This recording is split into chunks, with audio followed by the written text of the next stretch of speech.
Making it look good, as always, making it look good on the Commish Radio Show featuring Dr. Ed Gray. Loved by many, hated by few, respected by all, second to none. And you know, this is Juneteenth weekend, and as you know, every Juneteenth we always have a show about what else? Juneteenth. So this time around, we're going to do it again. We're just going to, flip the script a little bit. We're going to give you a little history of Juneteenth. You thought you knew everything? Perhaps you do, perhaps you don't. Between drinking red soda water, that's Texas, red soda water. Those people up in the north and, New York, they don't know about anything about red soda water. A two-piece pepper, they don't know nothing about that, going to Williams and everything. They don't know nothing about that.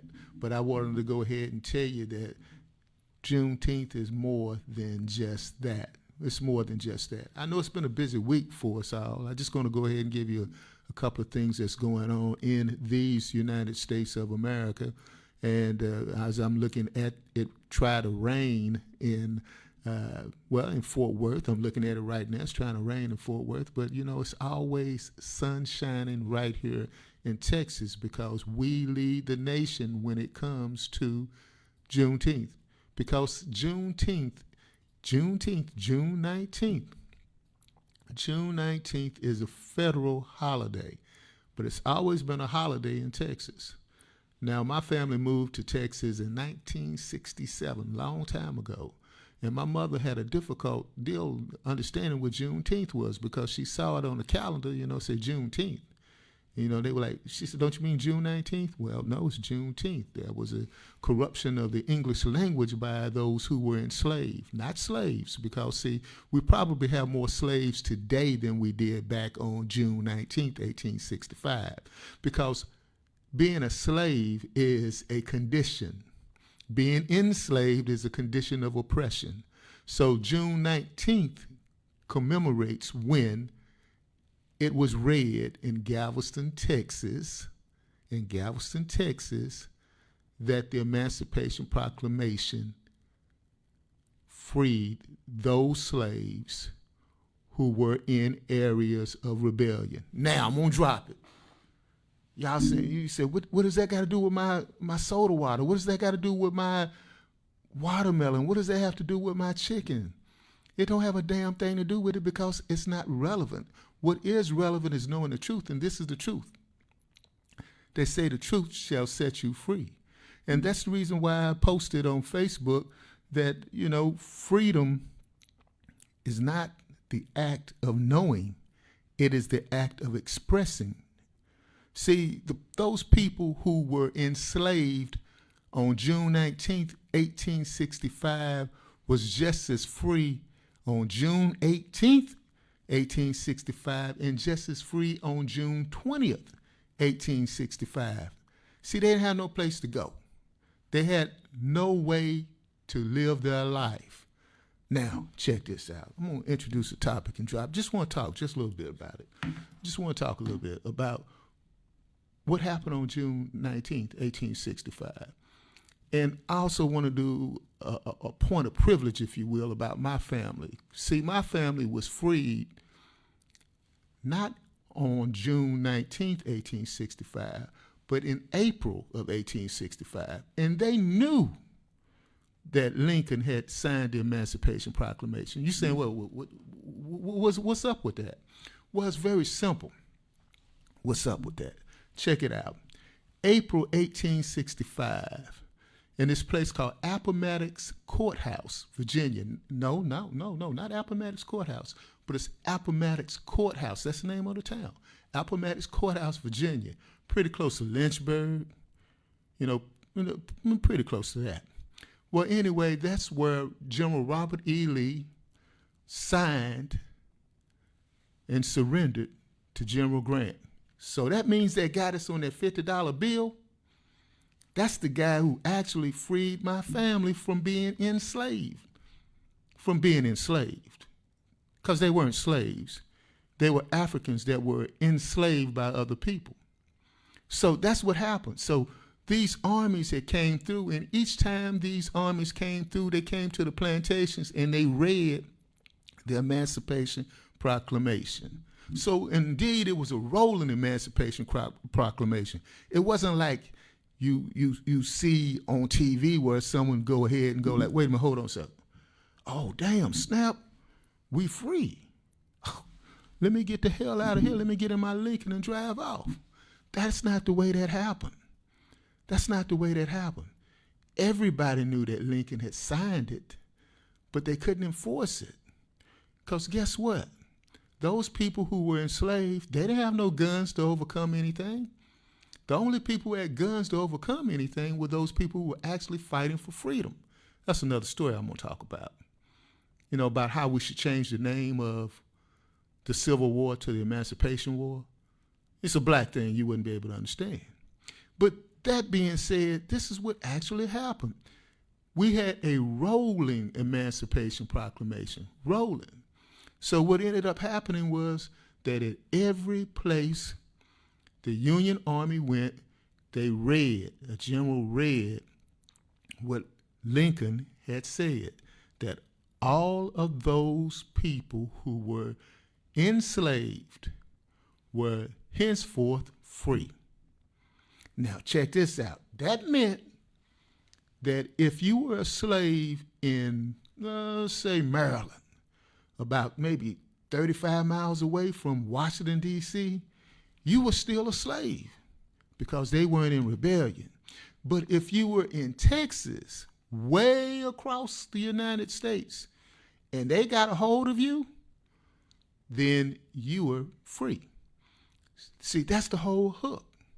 So in 1865, my family already knew that they were technically free, but Mr. Wright, well, they probably called him Massa Wright because that was his name. See, my great-grandfather's name was Alfred Wright. Oh, he couldn't get away because Massa Wright, yes, sir. Massa Wright had him. But it wasn't until General Grant's army came through and said, go to the courthouse. Y'all all is free. Y'all can go wherever you want to go at. And that is how they became free. Now, translate that to Texas. You know, that happened, where I just said happened in April of 1865, and everybody up there knew what was going on. Now, in Texas, you know, they have this deal where they say that nobody knew. But everybody knew. You can't keep a secret. Something big like that, you can't keep a secret. And you know how they knew? Because other enslaved people told them. Yeah, that's right. Do you know the capital of the state of Missouri was actually in Jefferson, Texas? Check that out. We had two state capitals. The capital of the Confederate state of Texas was in Austin, and the capital of the Confederate state of Missouri, which did not secede from the Union, but was nevertheless a Confederate state, housed itself in Jefferson, Texas. So you had all of these enslaved people who were coming from Missouri saying, guess what? The reason why we're here is because they sent us here because if the army will get a hold of us, then we'll be free. So you have all these people from Missouri coming down to Texas to Jefferson, hiding out. And then you had all those people from Louisiana, because one of the earliest places in the Union that fell was New Orleans. So all those people from New Orleans, guess what they did? They sent their enslaved people west to Texas. Yeah, check that out. So all these people came here and they said, Massa Lincoln done freed us. As soon as the army come, we's a free. I know you hate the dialect, but I want to break it down to you, because I get tired of all this stuff that people say that, hey, look, they didn't know. They knew. They just couldn't do a damn thing about it. But what we do know, it's time for us to take a break. Let's play some of that music. Juneteenth. Happy Juneteenth.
There you go. Juneteenth celebration. You know, that song, Angelo, you're going to trip out. I'm just talking to Angelo, who's the producer on staff here. That song and that video was debuted actually right here. Really? Yeah, Sounds of Blackness debuted it here. I got in touch with them when they was putting out the press releases about they were doing the Juneteenth, and I asked could they send me the video, and they sent me the video, and then they actually called in from Minneapolis. So that's what it is. So that's cool. I think we got another part of the videos coming up on this. I think it's an ad showing up on that. So we passed that now. So, okay, cool. So that's what this show is about. Like I said, loved by many, hated by few, respected by all, second to none. We're doing the history of Juneteenth, dropping a knowledge about Juneteenth. The people think that Juneteenth is just a holiday in which, we do simple things, and those simple things is the most simplest thing that anybody and everybody should be able to do, which is enjoy life, because up until that time, people were not enjoying their lives as enslaved Africans. And I'm dropping this knowledge because I think it's very vital that we know that those people who were enslaved were not even considered American citizens. So therefore they were African. They were Africans living in America. So therefore, when I say this to you, I say this with great love, affection, and admiration for those people who were read the Emancipation Proclamation on June 19th, 1865, who were here in the United States of America, in the great state of Texas, a state which is just as racist with that flag as the Confederate flag. Before we sit there and start talking about the Confederate flag being racist, do you know that there's only one other country that had it in its constitution? Well, let me take that back. One country had in its constitution the fact that black people were to be slaves, to be enslaved. The United States of America did not address it in the Constitution. They kind of danced around it. But in the Republic of Texas, it is written in the Constitution. The 1836 Constitution, you know, that Constitution which David Crockett, James Bowie, and Stephen F. Austin all fought for and everything, and died for as well. It is placed in the Constitution that black people were to be enslaved. Africans were to be enslaved. Yes. If we pledge allegiance to the Texas state flag, we are indeed pledging allegiance to a flag that sanctions slavery. But that's okay. We overcame that, right? Because Juneteenth, 1865. Juneteenth, 1865. We just covered earlier, we just covered the fact that a lot of the southern states sent their slaves west of the Mississippi, to Texas for their slaves to be for safekeeping, because they assumed that after the war was over with, they would be able to go back to Texas, get their enslaved people, and bring them back to Mississippi, Alabama, and Georgia. Yes, Mississippi, Alabama, and Georgia.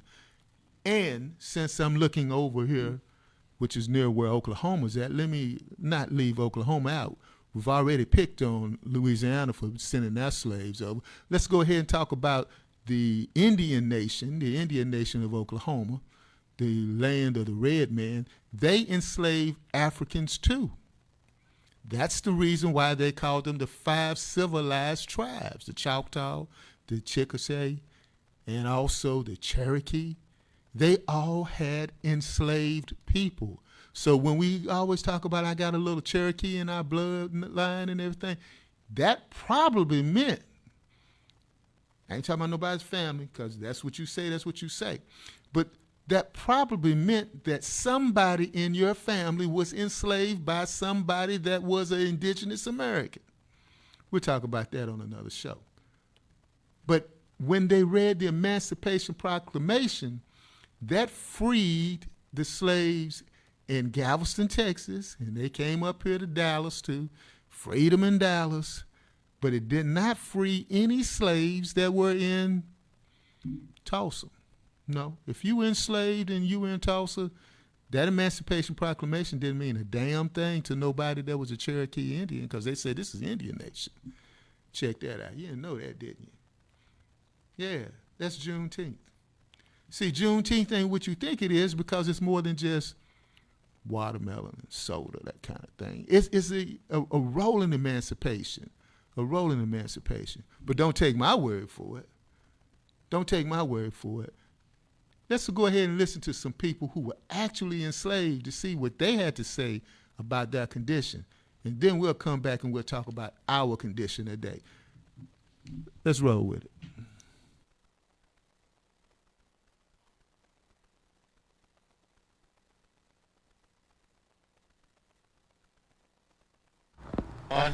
He worked hard.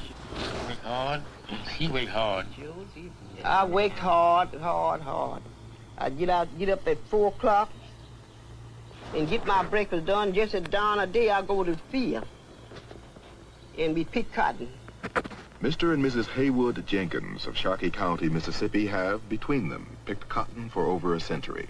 My boss man came along. He says, Mary Jane? I said, sir. Says, I say, when you wash? I said, I washed last night. He said, I don't want you to do that no more. That's my agent, you know. He says, every Friday morning or Friday evening, you wash. And let all the children stay there with you until you get through. When you get through, then y'all can go back to the field and wait. Now, the agents was mean, some of them. Some of them was mean. They want to hook the colored people. And that time, the white man come along. He says, hey, but you ain't in the field yet? He just had started applying. He said, yes, I've just not had to eat my dinner. God damn it, you ain't doing a goddamn thing. Says, God damn it, I ought to take this damn stick and frail the hell out you. He said, no, he said, if you frail the hell out of me, God damn, I frail the hell out of you. It make me feel bad if I was under them, you know, how mean they was to treat us like that.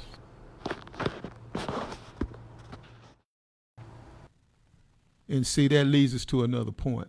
That leads us to another point in which there's a dominant narrative that's being placed out, that black people were just waiting really on somebody white to go ahead and give them their freedom, when that's not the truth about it. That's not the truth about it at all. What is the truth about it is the Emancipation Proclamation was read, but there were other people who took their freedom. There's a guy in my family by the name of Abraham Richardson.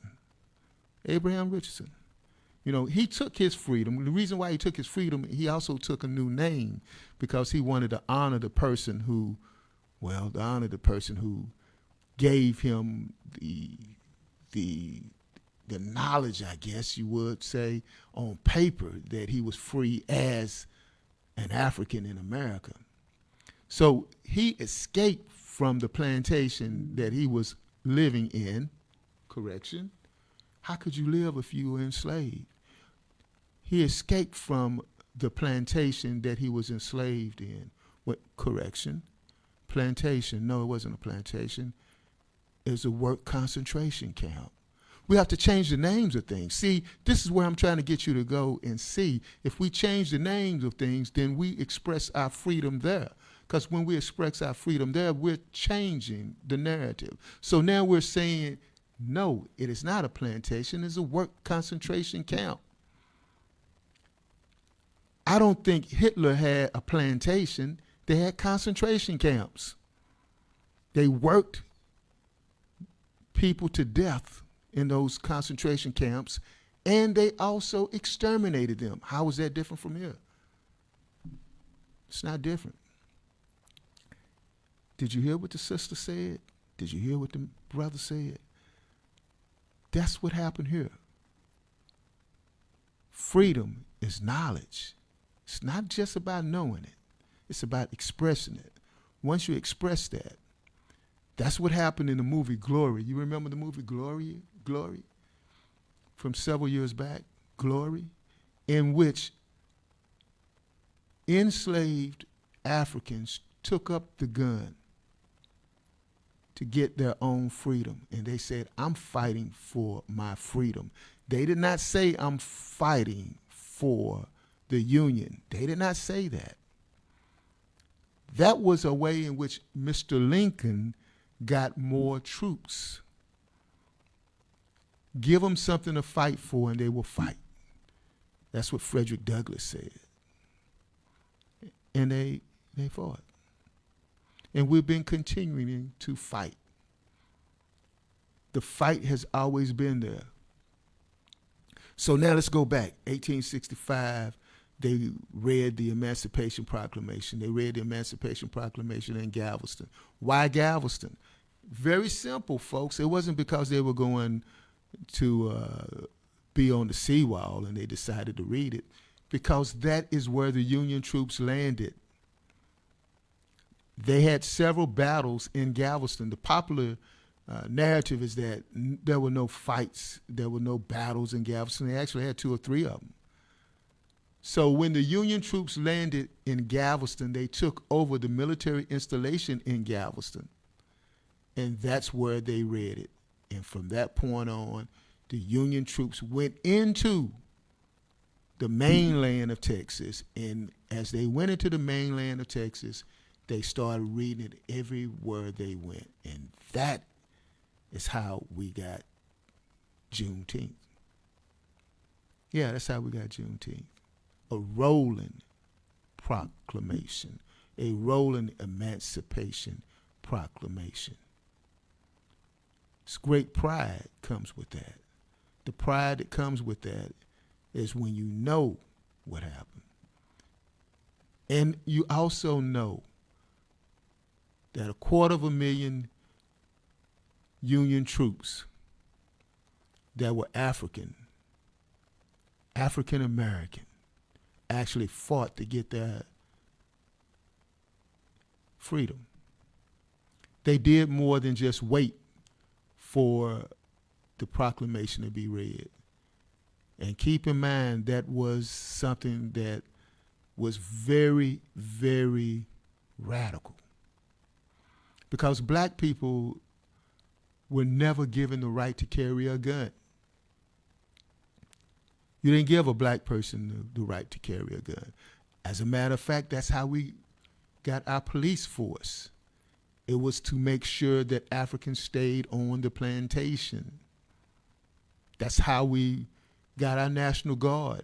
The National Guard was to make sure that there were no African insurrections, slave insurrections, and no Indian uprisings, indigenous Americans fighting to keep their homeland. That's how we received and we got the National Guard and the Citizens Militia. You didn't know that, didn't you? But as we get ready to go to a close, and we're going to go ahead and bring this, and then we're going to end up with a challenge to you. We were about to forget Juneteenth because some people thought that that's kind of archaic. Well, we don't need to do that no more. We're just not going to do that no more. But we had some people who actually fought to keep it going on because it meant more than just a date on a calendar. It was a connection to the ancestors. A couple years back, I had the opportunity to meet Opal Lee, talk to her. We shared a moment or two talking about justice in Texas, and particularly in Fort Worth. And in a couple of weeks, we'll have one of the descendants of one of those who was enslaved, Fred Rouse III, who was lynched, shall I say. He wasn't a slave, but Fred Rouse III, whose grandfather was lynched in Fort Worth, Texas. So I had the opportunity to talk to Fred Rouse and also Opal Lee. Well, I'll tell you about that another time. I got you hooked. But meanwhile, let's listen to Opal Lee. Angelo, let's roll.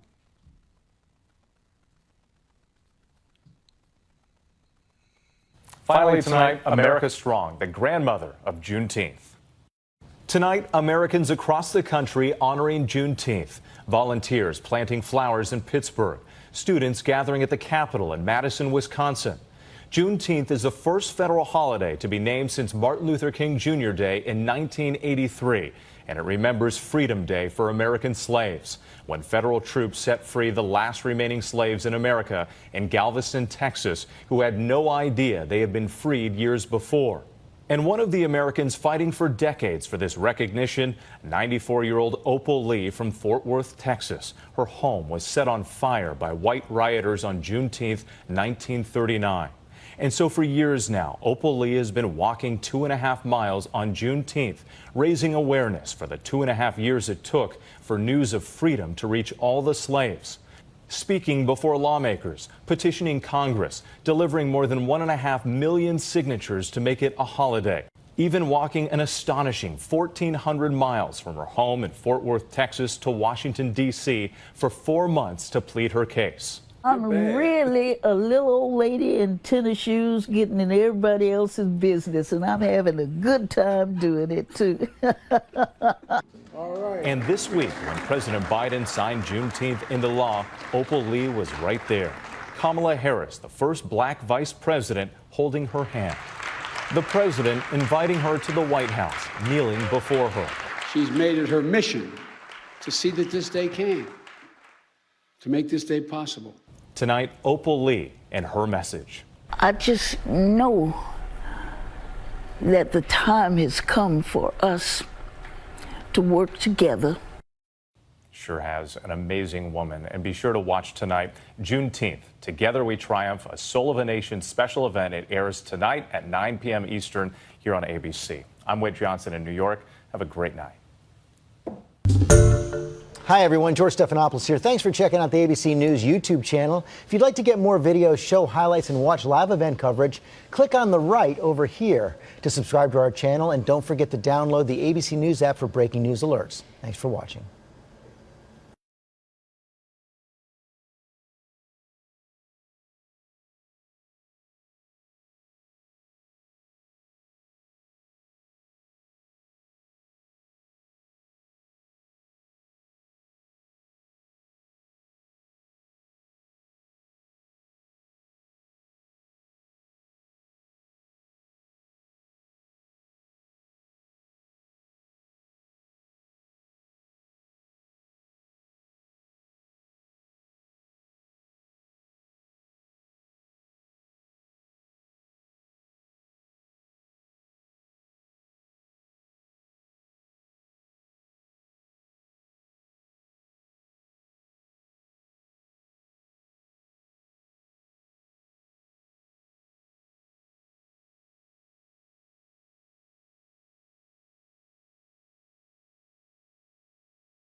African Americans. In record numbers, African American women have lost their jobs. Why? Because they are the most qualified. They are the ones that have the higher earning potential. They're the ones who have the most education, so they went after what they consider to be the strongest ones. So that's something we have to fight against and something we have to fight for. Are we free now on Juneteenth, 1865? Are we free now on Juneteenth, 2026? Well, very well, we may be just as free today than we were back then in 1865. Today, we are now in a situation in which we now complain with the reality of knowing that it is wrong. There's nothing wrong with complaining, but what we have to do is make a change. And we complain about those things in which we have systemic racism and oppression that continues to put its boot on the back of our neck. But nobody can ride your back unless it is bent. So I'm asking for those of us, after we get through with Juneteenth 2026, to go ahead on June 20th, 2026, and make a stand. Make a stand, because those people who were against us in 1865, their descendants are right here in 2026, and they ain't playing. If you don't think they're playing, all you have to do is look at the green pool at the Lincoln Memorial and see the orange man in the White House, you will know then that they're not playing. But that being said, all I have to say is get up, stand up for your rights. Thank you for listening to the Commish Radio Show, and happy Juneteenth. Take care. End it. You can end it.